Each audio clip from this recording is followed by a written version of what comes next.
Peso muerto, eso eres, Renata. Las palabras dolieron más que el tintineo de los vasos a nuestro alrededor. Por un instante, pensé que había escuchado mal. Pero Esteban Vargas, mi jefe durante 11 años, se alzaba al frente de la larga mesa de caoba, su voz resonando por encima del jazz suave y el murmullo de la multitud en el elegante restaurante del centro de Ciudad de México. Sonrió, con esa mueca ensayada, lista para las cámaras. 11 años. Y aún retrasas a cada equipo. Vamos a toda velocidad. Renata, ¿y tú? ¿No vienes con nosotros? Risas titubeantes recorrieron la mesa. Primero tímidas, luego contagiosas. Los clientes parecían desconcertados, atrapados entre la cortesía y el espectáculo. El tenedor de alguien chocó contra un plato. Mi mano se quedó congelada en el aire, con el cuchillo para carne suspendido, una caricatura perfecta de la incredulidad. Soy Renata Cruz, de 42 años, arquitecta senior de sistemas. Mi trabajo era hacer que el caos fuera eficiente. Nunca imaginé que yo misma me convertiría en parte del caos. El restaurante olía a carne asada y a ego chamuscado. Sentía mi pulso en la garganta, pero no me moví. No le daría esa satisfacción a Esteban. Su voz seguía llenando cada rincón de aire que encontraba. Efectivo de inmediato. Recursos Humanos te contactará el lunes. Levantó su copa de nuevo, con una sonrisa burlona. Por el impulso, nadie brindó en respuesta. Frente a mí, Clara de Cumplimiento movió su servilleta como si quisiera esconderse en ella. Mateo, mi antiguo analista, estudió su vino con atención. Incluso los clientes parecían incómodos, con la mirada perdida en cualquier lugar menos en mí. Tragué saliva. Dejé el cuchillo con cuidado y me puse de pie. Mi silla raspó el suelo más fuerte de lo que esperaba. Todas las miradas me siguieron, como si presenciaran un choque del que no podían apartar la vista. Miré a Esteban a los ojos y dije, en voz baja: acabas de despedir a la persona que construyó el sistema que les consiguió este contrato. Parpadeó, aún sonriendo. Salí antes de que encontrara algo ingenioso que decir. Cerca de la salida, un hombre con traje azul oscuro me detuvo. Cabello plateado, ojos tranquilos, sin sonrisa. Deslizó una tarjeta de presentación sobre el borde de una mesa cubierta con un mantel de lino. Santiago Rivas dijo. Capital Rivas. Miré la tarjeta. Papel grueso. Letras en relieve. Añadió suavemente. El peso muerto no construye sistemas como los tuyos. Salí del restaurante con esa tarjeta en la mano y el viento de la ciudad en la cara, preguntándome qué, exactamente, acababa de comenzar. No dormí esa noche. Me senté al borde de mi cama, con las luces de la ciudad parpadeando a través de las persianas, convirtiendo mi departamento en un teatro silencioso de errores. Mi celular no dejaba de vibrar correos de los que se rieron en la cena, ahora fingiendo estar indignados por mí. ¡Qué mala suerte! Renata, si necesitas hablar. Su lástima se sentía peor que su silencio. La tarjeta de presentación descansaba en mi mesita de noche, brillando débilmente bajo la lámpara. Capital Rivas. La tomé unas 100 veces. Tracé las letras en relieve como si pudieran decirme qué hacer. Al amanecer me duché. Planché la única chamarra que aún lucía profesional y tomé el metro hacia el Paseo de la Reforma.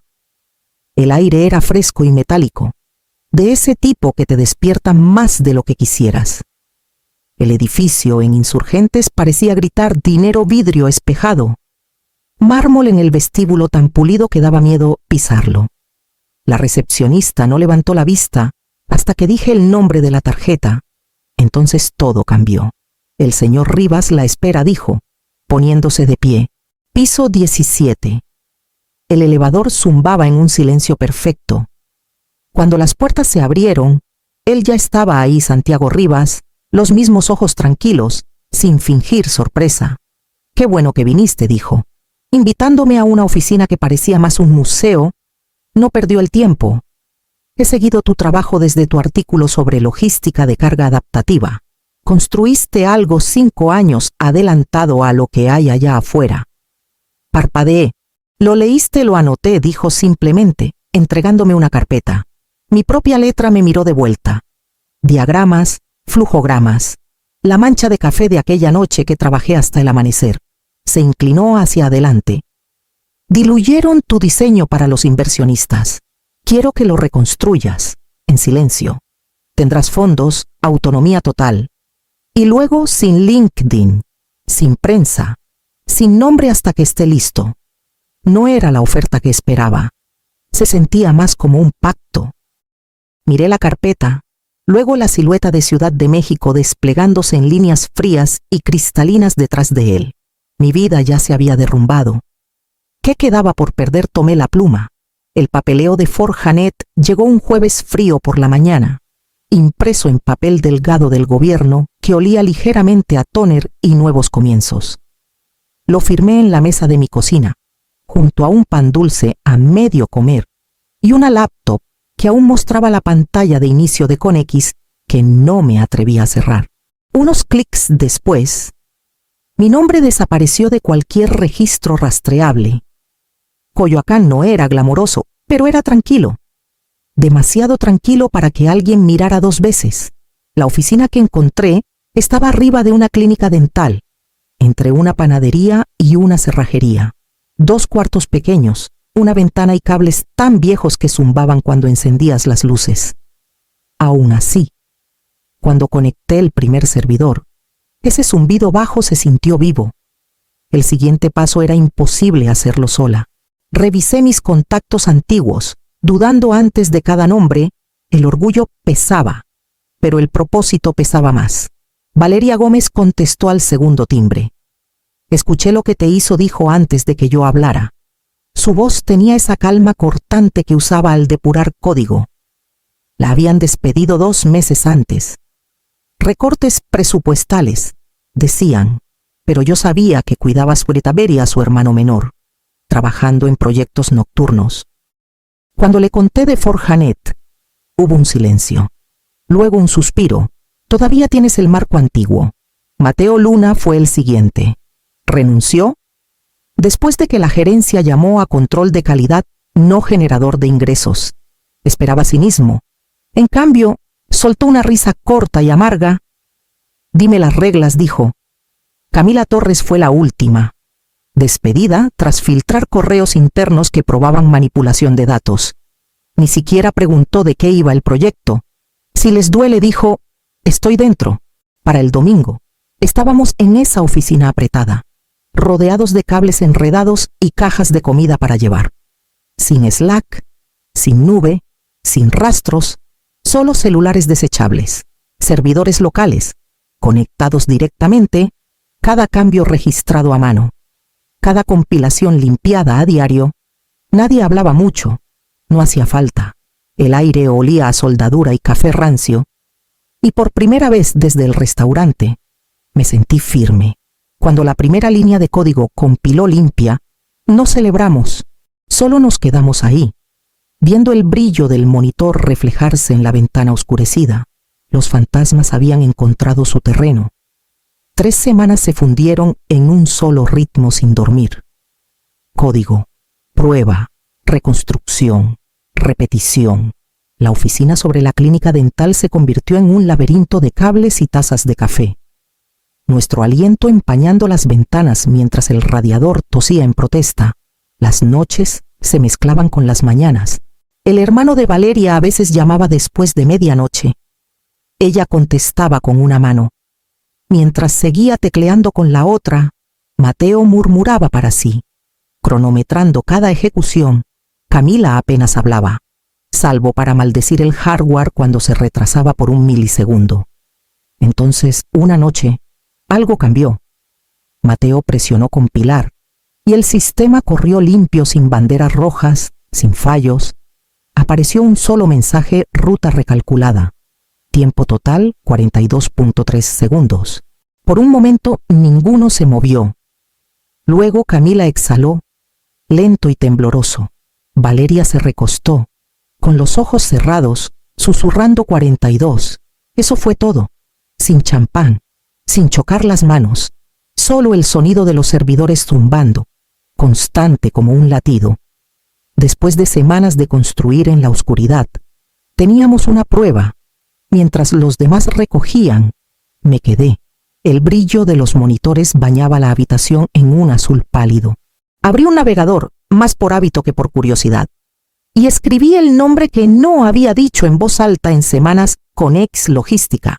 Un comunicado de prensa llenó la pantalla, titulares audaces sobre Ruta Raíz 2.0, su plataforma de enrutamiento de próxima generación. Había un video incrustado, con la misma paleta de colores, la misma lógica de interfaz, pero más lento, torpe, equivocado. Mis dedos se congelaron en el trackpad mientras revisaba una línea de su código de muestra. Conocía esa sangría, ese nombre de variable, ese doble espacio después de cada tercer bucle. Era mío, del viejo diseño, el que mataron la noche antes de despedirme. Mi estómago se heló. No solo habían enterrado mi trabajo, lo habían desenterrado, renombrado y roto irreconociblemente. Abajo, el taladro del dentista zumbaba débilmente a través del suelo, agudo y constante. Miré el código robado brillando en mi pantalla hasta que mi reflejo se desdibujó en el vidrio. Prueba, no promesas. Esa era nuestra regla. Y ahora tenía prueba de algo más. El sobre llegó un lunes, grueso y color crema, estampado con el logo de Conex en papel plateado, sin dirección de remitente, solo un peso que se sentía más que papel. Camila lo encontró atascado bajo la puerta de la oficina cuando llegó con café. Lo puso en mi escritorio sin decir nada. Dentro había 6 páginas de acusaciones, escritas en un legalese tan afilado que podía cortar. Cese y desista inmediatamente. Apropiación indebida de arquitectura propietaria. Robo de propiedad intelectual. Palabras apiladas como balas. Mi nombre aparecía 7 veces. En el segundo párrafo, mi garganta se secó. Mateo estaba detrás de mí, leyendo por encima de mi hombro. Nos llaman ladrones, dijo sin tono. Solté una risa corta y amarga. Siempre tuvieron talento para la ironía. Una hora después, estaba en el elevador de Capital Rivas, con la carta temblando ligeramente en mis manos. Santiago me encontró a medio pasillo, ya leyendo mi rostro. Déjame adivinar, dijo. Conex encontró la religión. Tomó las páginas, revisó las primeras 2 y ya estaba marcando. Lorena. Trae el equipo. Lorena Díaz llegó 20 minutos después. Alta. Traje oscuro. Energía como un cerillo encendido. Dejó una maleta de cuero en la mesa y comenzó a desempacar tableta, libreta legal, escáner portátil, sin charlas.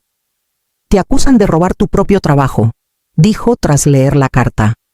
Movida clásica, deslicé una carpeta hacia ella, mis notas antiguas. Registros de commits, hilos de Slack archivados. Los ojos de Lorena recorrieron rápido los timestamps. Bien, murmuró. Te despidieron, pero nunca te compraron. Eso significa que la propiedad intelectual de tu diseño personal aún es tuya. Golpeó su pluma contra la mesa.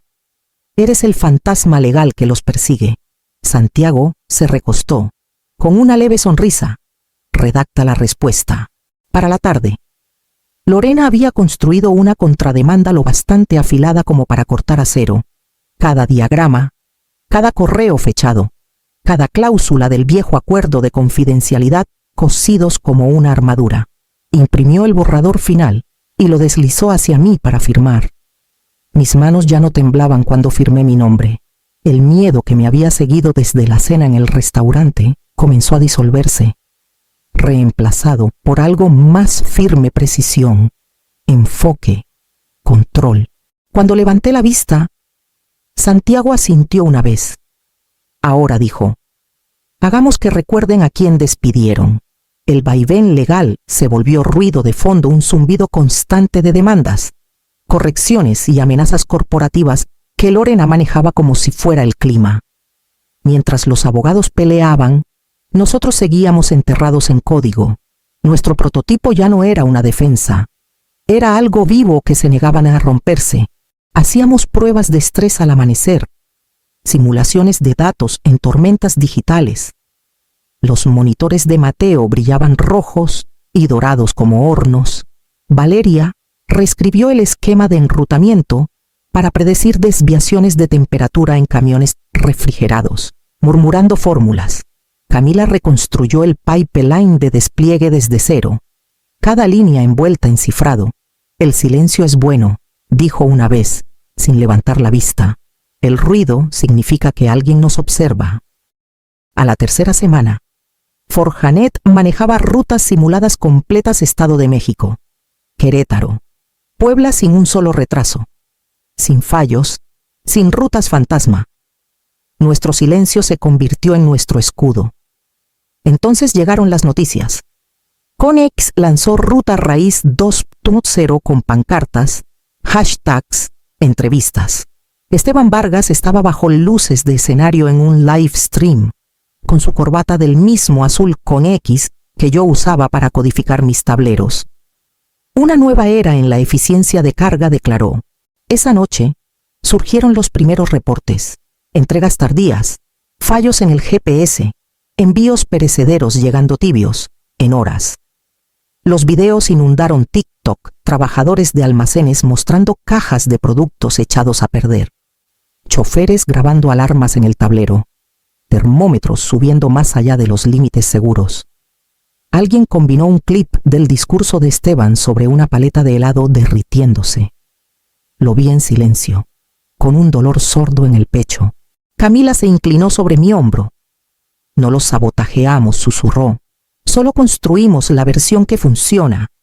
Afuera, las luces de Coyoacán titilaban bajo la llovizna. Adentro, los servidores ronroneaban, estables y limpios. Lorena envió un mensaje esa noche. Su equipo de relaciones públicas nos llamó aficionados. Manténganse agachados.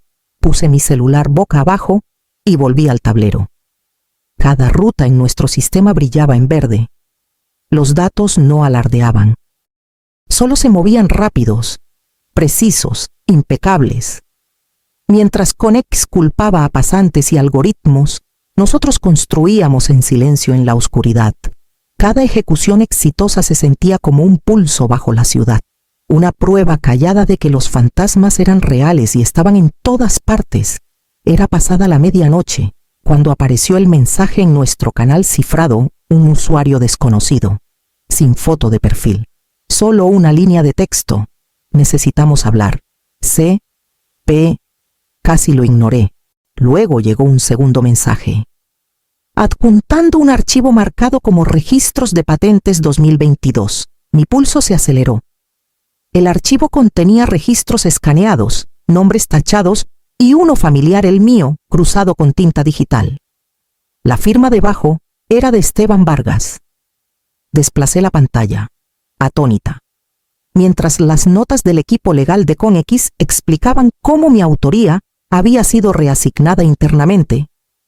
2 horas después, sonó mi celular. Una voz tranquila. Soy Clara Peña, de El Heraldo. Tú fuiste la arquitecta del marco Ruta Raíz, ¿verdad? No necesitó convencerme de quién era. Su tono tenía la precisión de alguien que había hecho la tarea. Había seguido las demandas de Conex, rastreando inconsistencias. Un informante le había filtrado datos parciales. Mi nombre llenaba los huecos.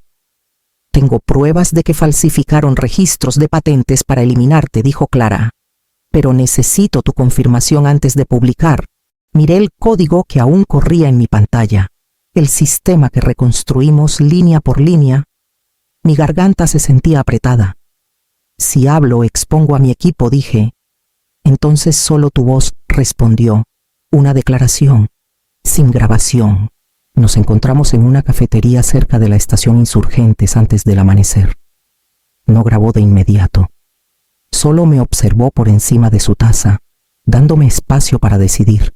Cuando finalmente encendió la grabadora, hablé suavemente. Nunca quise venganza, dije. Solo quería que la verdad funcionara limpia. 3 días después, El Heraldo publicó el código fantasma cómo Conex borró a su propia arquitecta, capturas de pantalla, correos internos y la narración tranquila de Clara se extendieron como fuego. Para el mediodía, las acciones de Conex cayeron un 11%. Para la noche, el nombre de Vargas estaba junto a fraude en las tendencias. Me senté sola en la oficina de Coyoacán, con las luces apagadas, viendo los monitores pulsar en verde constante a través de la oscuridad. El zumbido se sentía diferente ahora, menos como supervivencia, más como liberación. La noticia llegó antes del amanecer. 3 transportistas importantes suspendieron sus contratos con Conex para el mediodía. 5 más lo siguieron. El mercado se teñía de rojo en todas las pantallas, los números cayendo en tiempo real. La empresa emitió un comunicado llamándolo inestabilidad temporal. Nadie lo creyó. Nuestra oficina permanecía en penumbra, con las cortinas cerradas contra el resplandor del invierno. Los servidores zumbaban constantes, indiferentes al caos afuera. Camila monitoreaba registros de rendimiento, el brillo de su pantalla pintando su rostro de azul pálido. «Hemos tomado el 20% de su carga anterior», dijo en voz baja. «Y no hemos fallado un solo envío». Mi celular vibró. El número parecía familiar. Raúl, contesté. Sonaba exhausto, la voz delgada y quebrada. «Están desangrándose, Renata. 17 personas despedidas hoy. 2 equipos disueltos anoche. Esteban camina como fantasma, culpando sabotajes, pero todos saben que se acabó». No hablé por un segundo. Solo escuché el leve tecleo de Valeria al otro lado de la habitación. «Solo pensé que debías saberlo», dijo Raúl. «No todos aplaudimos esa noche».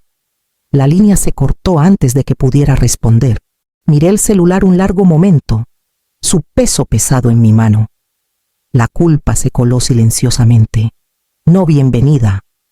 Vi sus rostros, otra vez gente que entrené, con la que reí, con la que comí tortas frías en conferencias, gente que miró hacia otro lado mientras me humillaban.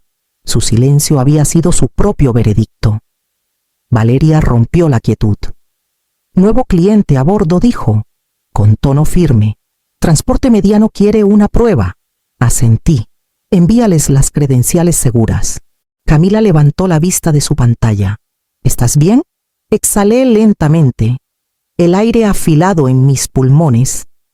«Sí», dije. «No necesitamos ruido, tenemos pruebas afuera».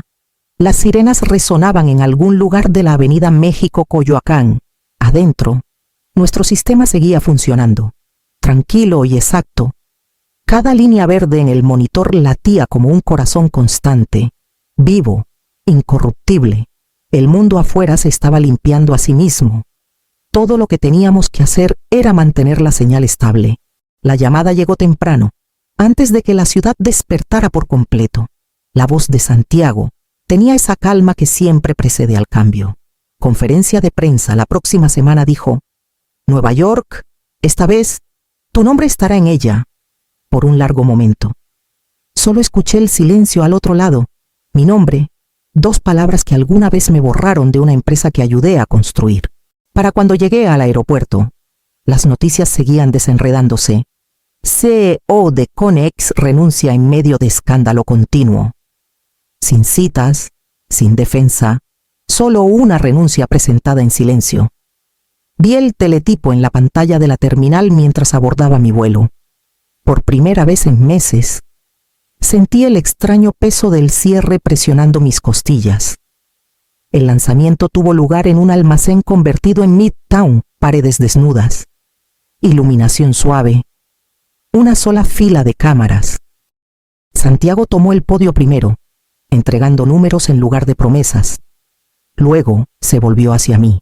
«Esta», dijo, «es Renata Cruz, la arquitecta detrás de lo que llamamos el marco Forjanet, el sistema que está redefiniendo la logística de cadena fría». Caminé al escenario. El zumbido de las cámaras subía y bajaba como oleaje lejano, sin aplausos, sin música, solo el sonido pesado de la espera. Me llamaron peso muerto, comencé, con voz firme. así que construí algo que no podían levantar.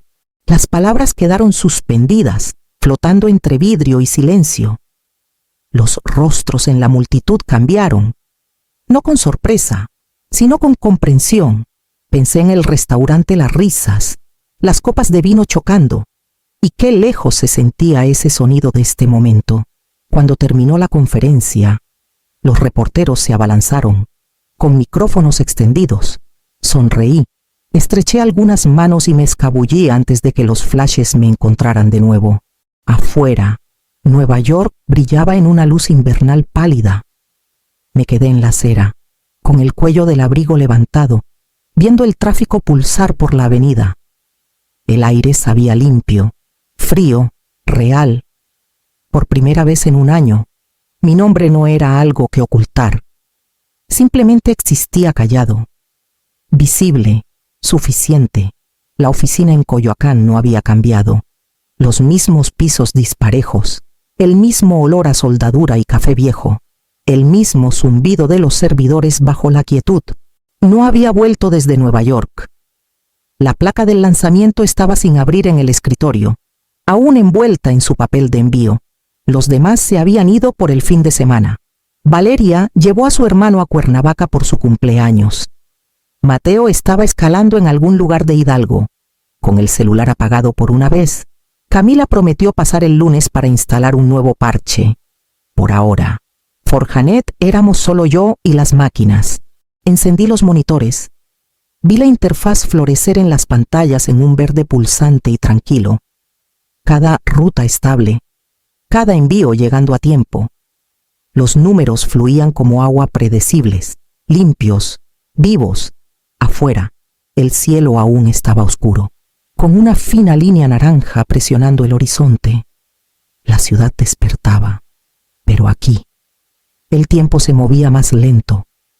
Me recosté en la vieja silla giratoria, con su brazo metálico crujiendo, y dejé que el silencio se extendiera. El sistema ya no me necesitaba. Esa era la verdad callada bajo todo esto. Habíamos construido algo que podía sobrevivirnos a cualquiera de nosotros.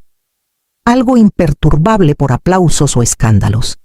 Firme en su propio propósito. Caminé hacia los servidores. Su luz constante como un respiro. Durante meses, habían sido el latido de este lugar. El sonido con el que me dormía y despertaba. Mis dedos rozaron el interruptor del equipo de pruebas. Dudé, luego lo presioné. El zumbido se suavizó. Una nota desvaneciéndose del acorde. El silencio que siguió no estaba vacío, se lo había ganado. Exhalé, largo y parejo, sintiendo el aire dejarme como el último hilo de tensión desenredándose. Las pantallas aún brillaban débilmente, proyectando ondas de luz en las paredes. Susurré, eso es suficiente. Afuera, el amanecer se derramó sobre el horizonte de Ciudad de México, dorando los tejados en un oro pálido. Por primera vez en mucho tiempo, no me sentía invisible. Solo quieta, presente, completa.